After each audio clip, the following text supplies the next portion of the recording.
Assalamualaikum warahmatullahi wabarakatuh.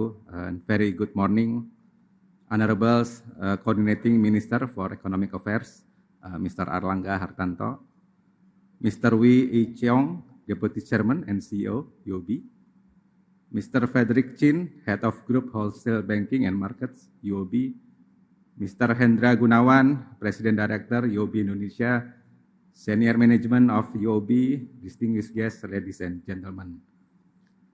So first of all, I would like to convey regards from Minister Luhut.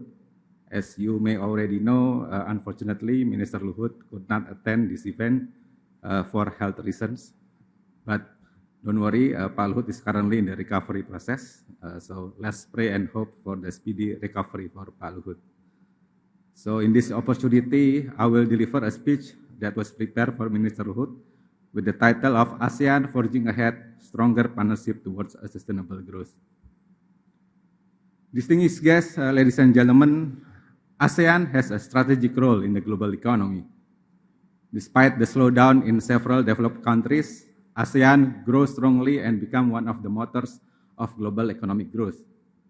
ASEAN is economically resilient with a projected 4.6% of growth in 2023 and 4.9% in 2024.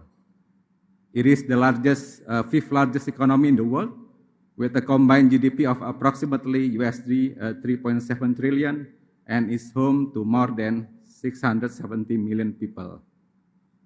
However, ASEAN is faced with a number of challenges that could hamper future growth acceleration efforts. In the short term, ASEAN is faced with a weakening commodity prices, as most ASEAN countries still rely heavily on commodity-based exports.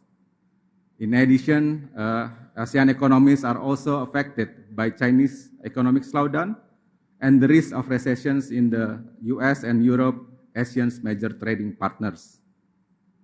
In the medium term, ASEAN is also faced with the US-China trade conflict, which affects the fragmentations of the world economy. And beyond that, ASEAN as a part of the global community is also faced with climate change issues that could trigger natural disasters and have a major impact on economic and social challenge. Despite these challenges, the ASEAN economy is still able to grow strongly. As I mentioned before, this year and next year, ASEAN is forecasted to grow higher than world average, 4.6 and 4.9% respectively.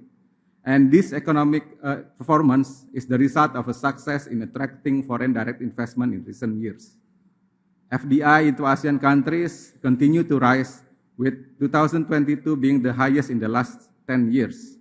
And most of these investments are in the financial and manufacturing sectors, which provide a greater added value. Distinguished guests, ladies and gentlemen, Indonesia, as a member of ASEAN, also showed a strong economic performance. Not only we are able to grow strongly, we grew 5.3% last year and 5.2% last quarter, but we also have much lower inflation compared to most countries. Last month, our inflation is below 3%, and we also have a more fiscal discipline to other countries, as shown by our government debt that less than 40% of our GDP. In addition to that, despite rising Fed fund rate, our stock index and exchange rate showed a very stable performance. Indonesian economic growth is supported by a strong consumption recovery post-pandemic, double-digit investment realization, and increasing manufacturing output. And it accompanied with healthy external balance. We recorded 40 consecutive months of trade surplus, and we are able to manage our current account deficit. And we are optimistic that we can still record a surplus in our current account this year. Distinguished guests, ladies and gentlemen, this strong economic performance is a result of economic transformation that has been happening in the past 9 years. One of which is through downstreaming program in nickel commodity. For many years, Indonesia only export in raw form the nickel ore. But now, not only we have moved to iron and steel, but we also starting to export lithium battery mineral, such as nickel matte and also MHP. And as a result, only from one product, our export increased by more than 10x in less than 10 years. In 2014, our nickel derivative products only reached USD $3 billion, but last year it's already reached like $34 billion US dollars. And this number will keep increasing as we move closer to lithium battery productions that can happen in the next years or the next 2 years. Of course, the benefits of downstreaming are very clear, not only giving added value to support our growth and exports. The downstreaming program also help improving the regional equality in Indonesia. So it used to be Java dominates the FDI, but now majority of FDI goes to outside Java. So last year's 58% of our FDI goes to outside Java, and Java only like 42%. And there's no slide, yeah. I have a slide, but the downstreaming program helps strengthening the economic structure in the eastern part of Indonesia. So the share of manufacturing in Morowali, for example, in 2010 used to be only less than 10%. But last year's, the share of manufacturing is like 73%. The same thing happened in Halmahera. So it's the downstreaming start in 2019, but now the share of the manufacturing already reached like 61%, and it used to be only 3% in 2010. This change in the economic structure contributes to higher regional economic growth and people welfare compared to the period before downstreaming took place. So give you one example again, the growth in North Maluku increased by on average 12.9%, compared only like 5.7% before the downstreaming period. And it helps increasing the GDP per capita, the welfare of the people by a lot in these regions. The other important aspect that not many people aware and not many people talk about is the technology transfer and human resource development. When we start this downstreaming program, we realized that we are lacking of metallurgy graduates to support the program. Every year, we only graduate 350 to 400 metallurgy students in all Indonesia, while the need is actually more than 1,000 students. That is why we also working with different stakeholders to increase the number of graduates and the capacity of our human capital. One of the examples, we are working with China Southern University and ITB to send our students to get master's and PhD degree in metallurgy program. We are targeting 1,000 master graduates and 500 of world's top engineers. It's gonna happen coming to Indonesia in the next few years. Not only that, if you visit Morowali, we also built a world-class research facility for metallurgy, and also we're planning to build the same top world-class research facility in ITB starting this year. So this to make sure that technology transfer happen to our people. Distinguished guests, ladies and gentlemen, the economic impact that I have just told you comes from only one product, only from nickel, while we have other natural resources with more downstream potential that needed in the energy transition. Bauxite, for example, copper are needed to build EV, are needed to build also solar PV panels. So we also have palm oil and seaweed, for example, that can be processed not only into biofuel, but other products such as food, fertilizers, or even bioplastics. And we have these natural resources in abundance in our country.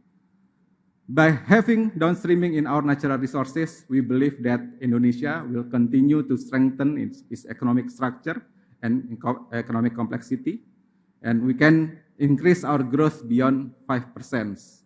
The projections from Harvard show that Indonesia can grow on average by 5.6% until 2030, but in government, we believe we can grow more than that, close to even more than 6%. So with that reasoning, to achieve our vision in 2045, becoming a high-income country and do it in a sustainable way, Indonesia will continue industrialize through downstreaming, accompanied by our efforts to do decarbonization to mitigate the impact of climate change. We also have other agendas, including digitalization, developing our infrastructure to enable interconnections of people, goods, and information, improving our human capital through education, and making sure that equal development across Indonesia. Related to this sixth agenda, there is huge potentials for collaboration and partnership with the ASEAN countries. One example is on the EV. In achieving our climate targets, ASEAN needs to transition into electric vehicles and develop its ecosystem, and we have the capacity to do it. The region is already an important production base for automobiles, becoming the 7th largest automotive manufacturing hub worldwide. The other potential collaboration is in the development of the digital ecosystems. We should create economic opportunities for all through digital transformation, which enhance the role of SMEs in global value chains. A digital economy framework agreement in ASEAN will have a profound impact that could double the value of digital trade from currently estimated value of $1 trillion to $2 trillion by 2030. It will not just empower the SMEs, but also provide avenues for upskilling and reskilling the young productive population of ASEAN. And lastly, to support all these programs, ASEAN requires a huge amount of investment, especially in the green infrastructures.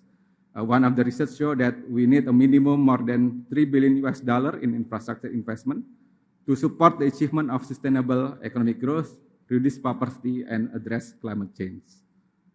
Distinguished guests, ladies and gentlemen, to close my speech, current indicators show that Indonesia right now is on the track to be a high-income country by 2045, and this is a result of economic transformation that has been done in the past 9 years. And moving forward, Indonesia has a concrete strategy. We understand now how we can achieve that target to develop through industrializations, decarbonization, interconnections, digitalizations, educations, and economic distributions in order to bolster economic growth in a sustainable and equitable manner. Of course, Indonesia will work together with ASEAN in economic development and decarbonizations that will sustain in the decades to come. Thank you. Wassalamualaikum warahmatullahi wabarakatuh.